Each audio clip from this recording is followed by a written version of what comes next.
So here we have 48 years old resume of Mr. Bill Gates. 48 years means 1974. तब तो मैं पैदा भी नहीं हुआ था। कहाँ से मिला बताते हैं। By the way, ये असली नहीं है, इसको साइड रखते हैं। So we are going to analyze and we are going to learn from that कि आज के टाइम पे हम क्या improve कर सकते हैं उसमें और अपना resume कैसे बना सकते हैं। So let's start. So here is the resume of Mr.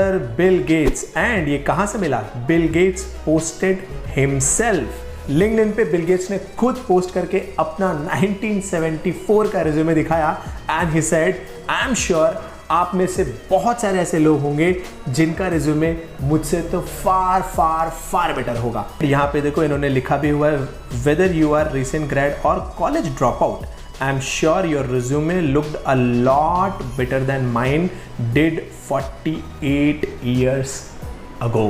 तो जरा एनालाइज करके देखते हैं और आप भी मेरे साथ बने रहिए ये जानने के लिए कि आपका रिज्यूमे इससे अच्छा है या नहीं और हाँ हम क्या इंप्रूव कर सकते हैं इस पर्टिकुलर रिज्यूमे में। So the point number 1 is ये सिर्फ एक पेज का रिज्यूमे है, सिर्फ सिंगल पेज का रिज्यूमे। इस पे बहुत हाईलाइट होता है कि यार आप एक पेज का रिज्यूमे बनाओ, फिर भी बहुत सारे ऐसे लोग हैं जो मल्टीपल पेज 10 पेज 15 20 पता नहीं कितने पेजेस का रिज्यूमे बनाते हैं। तो अगर आपका एक पेज में नहीं होता तो ज्यादा से ज्यादा 2 पेज, उससे ज्यादा नहीं। Number 2 point, don't put unnecessary information. इसमें बहुत सारी इंफॉर्मेशन पहले ही टॉप पे आ गई, इसमें कहीं पे भी नहीं मालूम पड़ रहा है कि ये बिल गेट्स का रिज्यूमे है और ये किस पोस्ट के लिए अप्लाई कर रहे हैं। एटलीस्ट ऊपर के हेडर से ध्यान नहीं गया। तो अगर आप नए टाइप के रिज्यूमेस देखोगे तो वहां पे आपको मिलेगा कि हेडर पे ही आपका नाम बड़े से होता है और फिर नीचे आपके बारे में शॉर्ट में लिखा होता है कि आप एग्जैक्टली क्या करते हो या क्या करने के लिए अप्लाई कर रहे हो। एग्जाम्पल के लिए आप यहाँ पे देख सकते हो विलियम एच गेट्स, नाम बहुत ही क्लियर हाईलाइटेड है एंड इमीडिएटली समरी आ जाती है कि आप क्या करना चाह रहे हो या फिर क्या करने के लिए अप्लाई कर रहे हो या फिर आप क्या करते हो। तुरंत मालूम पड़ गया summary and then starts experience. तो आप इस तरीके से बना सकते हो। आपका जो सबसे इंपॉर्टेंट पॉइंट है या जो सबसे मेन पॉइंट है वो सबसे ऊपर होना चाहिए, ना कि अननेसेसरी इंफॉर्मेशन जैसे कि address and all those things. Clear? Third point, इन्होंने यहाँ पे अपनी सैलरी भी मेंशन कर रखी है कि मेरी जो सैलरी है अभी 12,000 रुपीज है और डिजायर्ड सैलरी में इन्होंने पोजीशन रखी है ओपन।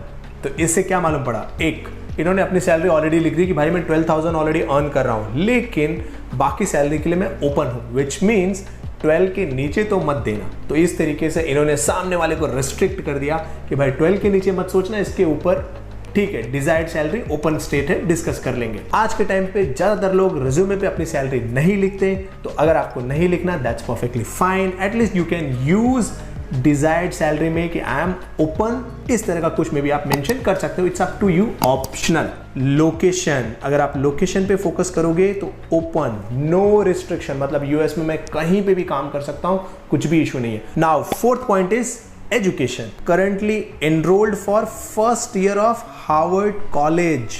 सो यहां पे जो सबसे इंपॉर्टेंट लर्निंग है यह इंफॉर्मेशन नहीं है, इंपॉर्टेंट ये है कि कॉलेज डेज में ही वॉज अप्लाइंग और डूइंग समथिंग। बहुत सारे ऐसे लोग हैं जो बस वेट कर रहे हैं कि मेरा बीएससी खत्म हो, मेरा बीकॉम खत्म हो, मेरा ये खत्म हो, फिर मैं देखूंगा job. No no no no no, that's not how you do. आप जब भी कॉलेज में आ चुके हो, आप 12th पास आउट कर चुके हो, अब आप ऑलरेडी 18+ ईयर के आसपास पहुंच रहे हो। Now it's time to think कि आपको क्या करना है और उसमें इंटर्नशिप ढूंढना शुरू करो ताकि आप अलग अलग टाइप की इंटर्नशिप करो। जब तक आप कॉलेज से पास आउट हो तब तक आपके पास एक वर्क एक्सपीरियंस होना चाहिए, छोटा मोटा ही चलेगा बट होना चाहिए। ये यहाँ पे सबसे बड़ी लर्निंग है। थिंक अबाउट इट कि इन 1974 में ही ये बंदा इतनी सारी इंटर्नशिप कर रहा था और कितनी कर रहा था वो आगे मैं आपको दिखाता हूं। एक्सपीरियंस आप देख रहे हो कितनी लैंग्वेजेस, बहुत सारी लैंग्वेजेस के इन्होंने नाम लिख रखे हैं, फोर्ट्रॉन से लेकर के कोबोल से लेकर के सब कुछ कि भाई मुझे ये भी आता है, ये भी आता है, ये भी आता है। बाय द वे आपके पास कितनी स्किल है कमेंट सेक्शन में बताओ कि मेरे पास इतनी स्किल है, 6 7 5 10, देखता हूं मैक्सिमम किसका आता है। यहां तक तो सही है कि इनके पास इतनी प्रोग्रामिंग लैंग्वेजेस के नॉलेज है which is awesome, amazing. That's why यार इतने लंबे टाइम तक ही वाज द सबसे अमीर आदमी ऑफ द वर्ल्ड। तो नॉलेज तो है लेकिन यहां पे कहीं पे इन्होंने एक छोटा मोटा प्रूफ नहीं दिया है कि उससे इंपैक्ट क्या हुआ है। तो आप जो भी काम करते हो आज के टाइम पे, जो भी उसका इम्पैक्ट आपको लिखना है। जैसे आप सेल्स में हो तो अगर आप बोल रहे हो कि मुझे सेल्स अच्छे से आती, तो आपको लिखना है कि पिछली ऑर्गेनाइजेशन में आपने सेल्स कितने % से इंक्रीमेंट कर दिया। अगर आपने टीम मैनेजमेंट किया है तो पिछली ऑर्गेनाइजेशन में आपने टीम मैनेजमेंट करके टीम की इफिशियंसी कितने % से बढ़ाई। कुछ तो इंपैक्टफुल चाहिए होगा, तो आपको इंपैक्ट जरूर लिखना है, सिर्फ इंफॉर्मेशन नहीं। यहां पे ये क्लियर ही नहीं हो रहा है कि एग्जैक्टली इनको ये आता है या नहीं। आगे हम देखेंगे, वहां पे थोड़ा बहुत उन्होंने हिंट दिया हुआ है, बट एटलीस्ट यहां पे इतना ज्यादा हिंट नहीं है। सो लेटेस्ट रिज्यूमे कैसे बनते हैं मैं आपको दिखाता हूं। सो ये रहा कुछ लेटेस्ट रिज्यूमे का फॉर्मेट। उसी रिज्यूमे को कन्वर्ट किया गया है। आप यहां पे देख रहे हो 1972 planned and coordinated demonstrated for customer increasing the number of projects acquired by 30% during the first quarter. मतलब मैंने जो कस्टमर एक्वायर हो रहे थे उन सबको 30% से इंक्रीमेंट किया, what ever it is, but it should be quantifiable, ताकि मालूम पड़े कि हाँ यार ये बंदे ने जो काम किया है ना, काम का है, इम्पैक्ट हुआ है उससे। सो आगे इन्होंने अपने काम के बारे में ही लिखा हुआ है। वॉशिंगटन में 1973 से 9 मंथ यहाँ पे ऑलमोस्ट काम किया। फिर उसके बाद पार्टनरशिप पॉल जी एलन के साथ, जो कि आई थिंक माइक्रोसॉफ्ट के पार्ट भी हैं। And lake side view school में इन्होंने जो काम किया, यहाँ पे 3 मंथ्स का इन्होंने आई थिंक कुछ किया हुआ है, और उसमें इन्होंने from the venture exceed 10,000 total profit earn किया 10,000 का। तो ये एक प्रूफ हो गया। देखो पैसा आसानी से नहीं मिलता, अगर इन्होंने अपने काम से पैसा जनरेट किया है, विच मीन्स इन्होंने कुछ इम्पैक्ट वाला काम किया है, तभी तो पैसा जनरेट हुआ है, वरना ऐसे हवा में थोड़ी पैसा मिलता है। वो भी इंटर्नशिप से पैसा अर्न कर लिया। याद रखो 1974 की मैं बात कर रहा हूं, सोचो आप। और आज भी इतना इंटरनेट होने के बावजूद हम सोचते हैं यार कहाँ इंटर्नशिप मिलेगी, कैसे काम मिलेगा, वो ग्रेजुएशन के बाद देखेंगे। ना ना ना ना, this is what you have to learn, we all have to learn. तो ऐसे आपको बताना, सिर्फ मैंने ये किया ऐसे नहीं मालूम पड़ेगा, करने के बाद इंपैक्ट क्या हुआ वो आपको पता होना चाहिए। That's what differentiate you from others. तो हम अपने रिज्यूमे में क्या क्या इंप्रूवमेंट कर सकते हैं वो तो आपने देख लिया, कि जो आप लिख रहे हो उसके साथ उसका प्रूफ या फिर उसको इफिशिएंसी या फिर नंबर फॉर्मेट में लिखो, उससे ज़्यादा बेहतर होगा। मैंने आपको पूरा डिटेल रिज्यूमे के साथ में बताया। इसके अलावा आज की टेक्नोलॉजी हमें क्या सपोर्ट करती है? आज की टेक्नोलॉजी हमें सपोर्ट करती है हम अपने काम का वीडियो फॉर्मेट, आर्टिकल फॉर्मेट और text format, what ever it is, जो भी आप उसका लिंक, ऐप, वेबसाइट कुछ भी डाल सकते हो आपके रिज्यूमे में, ताकि आपके काम को रिप्रेजेंट करे। अगर किसी को आपका काम देखना हो, एक होता है कि लिखना कि मैंने ऐसा ऐसा किया, दूसरा आपका काम देखना कि भाई अगर आपने कोई ऐप बनाया है, वेबसाइट बनाई है, या कुछ भी काम किया है, बुक लिखी है, वीडियो बनाया है, कुछ भी किया है, वहां तक बंदा जा करके उसको देख पाए, तो उसको ज्यादा कॉन्फिडेंस आएगा कि यार इस बंदे का काम मैंने देखा है, ये बंदा बड़ा सही लग रहा है। और अब आपकी ये कंप्लेन नहीं होनी चाहिए कि मैं तो कॉलेज में हूं, मैं फ्रेशर हूं। ना ना ना, see how Bill Gates was doing it. 1974 में इतनी सारी इंटर्नशिप कर ली भाई साहब, तो आपको भी इसके लिए आप प्रिपेयर करना है। अगर आपके कुछ क्वेश्चंस हो, आपके कुछ डाउट्स हो, आपको कुछ जानना हो, तो यार कमेंट सेक्शन में लिखो, I am here to help you. So ये सीखने के बाद अगर आपका क्वेश्चन है कि यस लोकेश, रिज्यूमे वाला पार्ट तो मुझे समझ में आया, लेकिन बनाऊं कैसे, तो उसके लिए मैंने ये एक वीडियो बना रखा है, आप जाओ इसको शांति से देखो, इससे आपको आसानी से मालूम पड़ेगा कि एक अच्छा रिज्यूमे आप कैसे बना सकते हो। इसके अलावा अगर आपका क्वेश्चन है लेकिन जॉब कहाँ से मिलेगी, तो चलो मैं आपको वर्क इंडिया ऐप पे ले चलता हूँ और जॉब देखते हैं।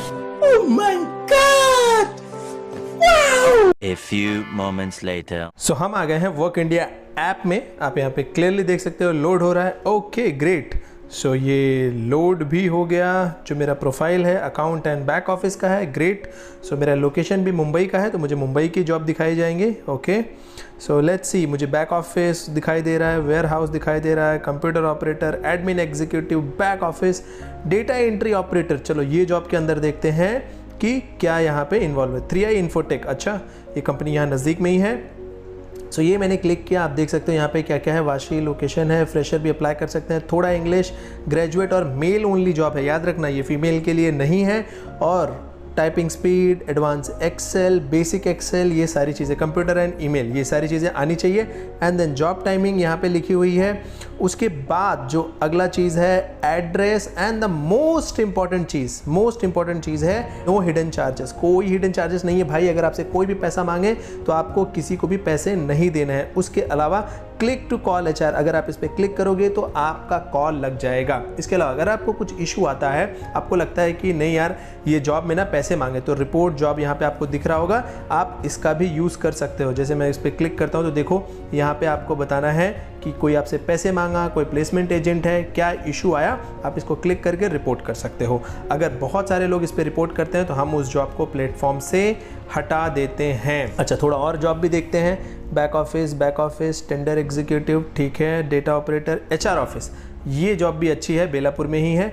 और ये जॉब HR ऑफिसर 10 से 25 हज़ार, बहुत ज़्यादा सैलरी का गैप है यार। बेलापुर में है ये, ठीक है। Fresher can apply, good English होनी चाहिए, 12th पास। मतलब यहाँ पे देखो गड़बड़ है, फ्रेशर नहीं अप्लाई कर सकते, ये यहाँ पे रॉन्ग लिखा है। ये कंपनी ने फिल करते वक्त रॉन्ग फिल कर दिया, एक्चुअली ये फ्रेशर के लिए नहीं है। देखो यहाँ पे क्या लिखा है, candidates having prior experience in sourcing, fresher candidates holding MBA in HR। अच्छा, फ्रेशर तभी अप्लाई कर सकते हैं जब उसका MBA इन HR हो, वरना अगर उससे नीचे है तो भाई साहब आपके पास एक्सपीरियंस ज़रूर होना चाहिए। Should have MBA in HR, ठीक है। मंडे टू सैटरडे, ये रहा एड्रेस यहाँ पे क्लियर लिखा हुआ है। इस तरीके से आपको पूरा डिटेल पढ़ने के बाद ही जॉब पे कॉल या अप्लाई करना है, ठीक है। सो अब जॉब देखने के बाद, अच्छा सा रिज्यूमे एनालाइज करने के बाद, आई होप अब आप अपना अगला स्टेप लोगे। और बाय द वे, हर सैटरडे 6 PM को मैं लाइव आता हूँ इंस्टाग्राम पे to discuss with you, to talk to you guys, ताकि मैं आपकी प्रॉब्लम को सॉल्व कर पाऊँ। और आपको ये वीडियो काम का लगा होगा। सो मिलते हैं नेक्स्ट वीडियो में। Thank you so much.